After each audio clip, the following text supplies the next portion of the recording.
রাত্রে কি বললো আমরা 14 জুলাই বিচার প্রত্যাশা করি।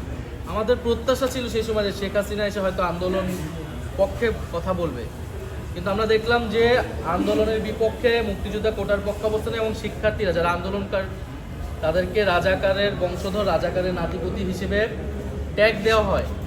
সেটা শিক্ষার্থীদের জন্য ছিল অমর্যাদাকর, তাদের অভিভাবকদের জন্য ছিল অপমানজনক, এবং সবাই ক্ষুব্ধ হয়ে কিন্তু শুধু ঢাকা বিশ্ববিদ্যালয় না, সারা বাংলাদেশের শিক্ষার্থীরা, ছেলেরা মেয়েরা কিন্তু রাস্তায় নেমে সেই রাতে এটার প্রতিবাদ জানিয়েছিল এবং এই বক্তব্য প্রত্যাহারপূর্বক শেখ হাসিনাকে ক্ষমা চাওয়ার দাবি জানিয়েছিল।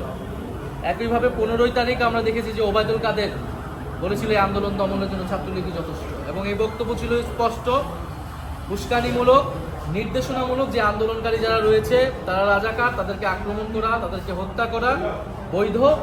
ফলে সেই প্রেক্ষিতে, সেই সূত্র ধরে কিন্তু 15 জুলাই আন্দোলনকারীদের উপরে, নারী শিক্ষার্থীদের উপর ব্যাপক হামলা চালানো হয়।